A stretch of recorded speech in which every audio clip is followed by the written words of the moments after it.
Several adults from the ages 50 to 72 emailed a common question saying they felt stuck in their life as far as finding their passion or their element.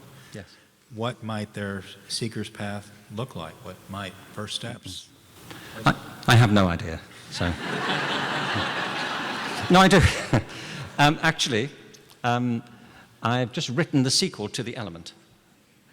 I have. It's called Finding Your Element. And the reason is people keep asking me, how do I find my element? And for the past 2 years, I've been dealing with a breezy wave of the arm. So don't worry, it'll be fine. Reread the book. But actually, there's a lot you can do. The book will be out in a year. That's the first thing you can do. You can buy it. But if I can just anticipate it, that the heart of the book is to say that there is not a 10-step program to finding your element. I'm always wary of books that say there are 8 of these or 10 of those, you know. It's handy for a lecture structure, but I don't think it plays out quite that way. There are, as it happens, 10 chapters in the book. But I can't guarantee by chapter 10 you'll be in your element. Because in the end, it's about whether you're prepared to take the journey. And as I say, each of our lives is an individual journey. But it's a journey that goes in 2 directions. What I've argued in the first book, The Element, is that it's about discovering your aptitudes. So there's a lot in the new book about how to understand aptitudes. Aptitudes are the things you're born with, as opposed to abilities, which are things that you evolve. And many people have natural aptitudes, and they don't ever discover them. I mean, if you've never held a violin, how do you know if you can play it?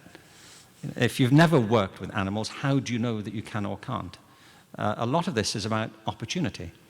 I mean, I've often said this, you know, there are very few pearl divers in the Sahara Desert. You know, it's not really called for very much, you know, but it's reasonable to assume in any given population there'll be enough people who could do it if they had the opportunity. So it's about that, it's about passion, so there's a lot in the book about that.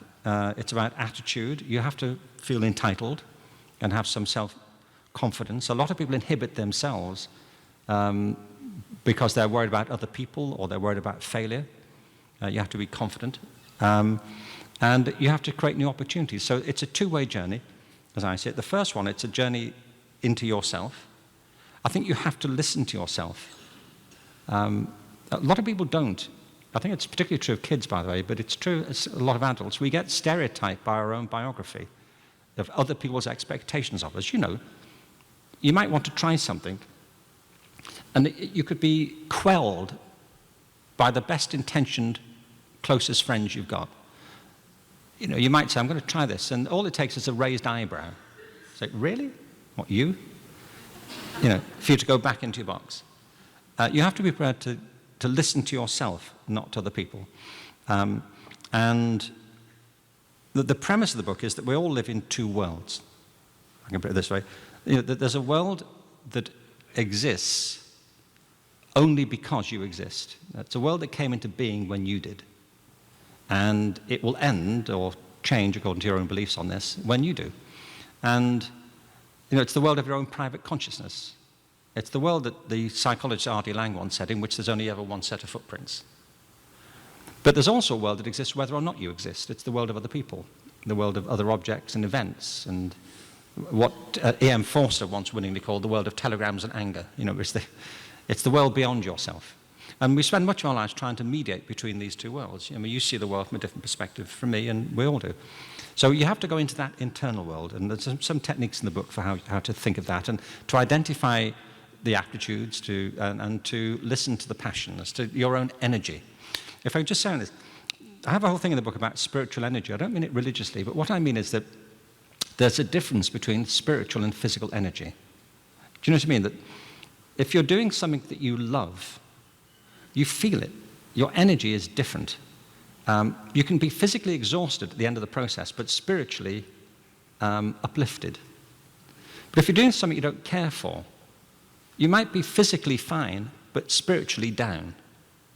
And I find it, for example, I know lots of teachers who love what they do. And they might be worn out by the end of the week, but they're buzzing with it. But you see other people who are doing something they don't really care for, and they're just kind of whacked at the end of the week. And there's no category of things that will do that for everybody. It's different for everybody. That's the point. It's about diversity. But you have to listen to the things that energize you. Some things give you energy, and some things take it from you. I've often watched people doing jobs I couldn't contemplate. I thought, how do they do it? Like politicians, I think, how do they do that? They dash around all the time. But the truth is they get energy from it. Like we get it from certain people. You see some people and your heart goes, everything great. And then other people, you have the exact opposite. Oh, no, really? Not you. And it's not because they're horrible. It's just your energies don't reciprocate. So finding a passion is about hearing your energy. And the other journey is outward. It's trying things. Put yourself to the test. Try things out. If there are things you always want to try, go and try them. If you've been putting them off, when do you think you're going to get around to it? And if there are things in your life that you were deterred from doing, try them and see what happens. And it's about being prepared to take that journey. It's what Joseph Campbell called the hero's journey. And I think each of us has our own path to take, and sometimes we're on the wrong path, and sometimes we find the right path quite early on. But it's why I've tried in the book to give lots of examples to illustrate that there are common principles, but there are unique paths for all of us. Hi, thanks for watching. I'm Randall Morton, founder of the Progressive Forum. We're building a worldwide progressive mission featuring great minds like the one you just saw. If you'd like to join our mission, please donate today. Thanks again.